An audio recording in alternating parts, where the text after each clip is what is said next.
Gusto mo bang libutin ang makasaysayang Intramuros pero napapagod maglakad? Meron silang eco tours na ang sasakyan sa pamamasyal ay mga bisikletang gawa sa kawayan o bamboo. Para bigyan ng mukha ang balita, Mobile Journal Ivan Tarinque.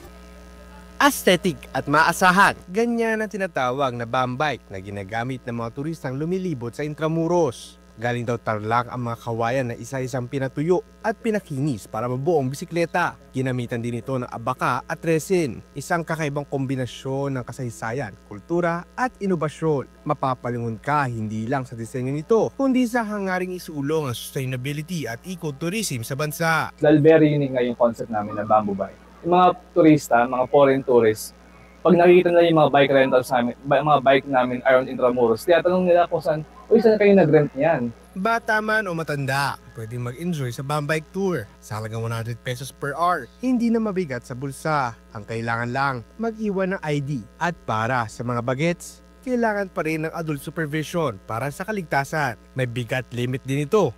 Hanggang 100 kilograms lang ang kayang buhatin. Around 100 kilograms ang kaya niyang bitbitin. Hindi na po na pinapalit pag gano'n ako, sir.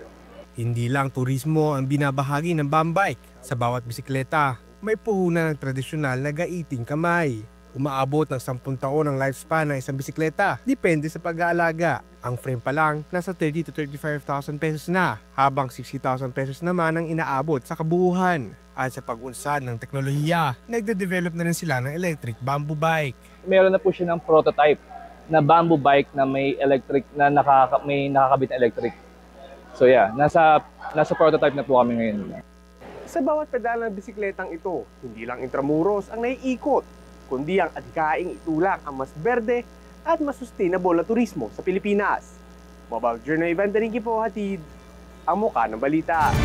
Pag-usapan pa natin ang bambike kasama si Mobile Journal Ivan Tarinque. O ikaw, Ivan, nasubukan mo ba yung bambike? Nagamit mo ba? Actually, kanina nahawakan natin yung bambike. Ay, hindi mo sinakyan. Hindi natin nasakyan kanina kasi medyo may weight limit kasi dito sa mga bamboo bikes na to. And medyo lumagpas. Aba, ibig sabihin hindi ka kakayanin. Mahiya ka naman kay mamo. Pero ano, Papsi, actually. Oo, kaya yan. Actually, Papsi, solid naman yung bike. No? Nung nahawakan natin siya. Matibay. Matibay, rigid yung bike. No? Talagang tuyo yung bike kasi isa yun sa part na kailangan talagang properly sealed. Yung curing pati. Yung curing process, Papsi. Kasi isa kang problem dapat sa mga kahoy is itong mga yung molds, no, Papsi. Isa yan doon sa kanilang kalaban, no? Kasi pag nababasa, namumuo yung mga molds. So, pero according sa ating nakausap na from their tours, no, sealed naman to mga bikes na to. So kaya medyo mahaba rin yung lifespan ng mga bisikleta ito, Papsi. Medyo matagal na yung bambike, no, sa Intramuros. Ivan, kamusta yung kanilang mga unit? Hindi pa ba nagkakasira-sira? Papsi, kanina chinek natin, no, maraming unit na nandoon, no, around 80 na bisikleta yung nandoon, and parang lahat working condition. Kanina naabutan pa nga natin yung ilan sa kanilang mga crew na mini-maintain talaga yung mga bisikleta, no. Nililinis yung chains, chine-check kung possible or may defect na ba yung mga bisikletang ito na pinaparent nila, no. And nakita naman natin na talagang meticuloso sila, no, dahil Papsi, parang medyo kakaiba nga kasi itong klaseng bike tours na ito, no, sa Intramuros, kaya naman marami talagang lumalapit sa kanila para masubukan itong pag-cycle na ito, Papsi. Ivan, nagpaparenta sila. Paano kung gustong bumili ng mga turista? Pwede ba silang magbenta ng bambike doon? Tama ka dyan, Papsi, no? Pwedeng bumili yung mga turista or kung sino man. Pwede rin magpagawa. Pwede rin magpagawa, Papsi. Usually, ang haba ng pag merong frame, Papsi, na ready, na gawa na, 2 weeks to a month, makukuha na agad. Pero pag wala talaga ng frame na gustong-gusto nung client, medyo umaabot ng months, no? 6 months, dahil syempre gagawin pa yan. At ito nga, Papsi, handmade talaga kasi itong mga klaseng bisikletang ito, Papsi. Paano kung masira? May warranty ba yan, Ivan? Tama ka dyan, Papsi. Itong mga bisikletang ito, Papsi, meron tong 3 years warranty. No, so medyo okay naman yung warranty sila. Pag yung frame medyo may sira talaga, no, defective talaga yung frame, papalitan yan, replacement ng frame yung mangyayari.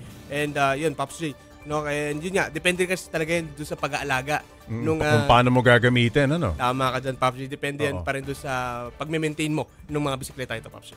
Okay, Ivan, malawak itong Intramuros. Paano nila nasisiguro na hindi mananakaw ito? May kinakabit ba silang parang tracking device sa mga bisikleta? Pops J, itong mga bisikleta ito, bago ka mag-rent, kailangan mo muna mag-sign ng forms at mag-iwan ka rin ng ID. Valid ID. Valid ID para masigurong ibabalik mo. Isusolid mo itong mga bisikletang ito. Pero aside from that, Pops J, tinanong ko nga kung hanggang saan pwede iikot itong bisikletang ito, pero according Di sa ka pwedeng mag-side trip sa halimbawa, labas ng Intramuros. Hindi ka pwede mag-side trip, Pops J, pupunta ka Binondo, hindi pwede. Hanggang loob lang ng Intramuros yung kanilang pagpaparent ng ito, Pops J. Okay, Ivan, saan banda sa Intramuros pwedeng rentahan itong bike? May mga stations ba yan na pwedeng puntahan? Actually, Pops J, nandun sila sa may Plaza San Luis Complex. Okay, Plaza San Luis. Medyo nasa looban, gitna, part area sila.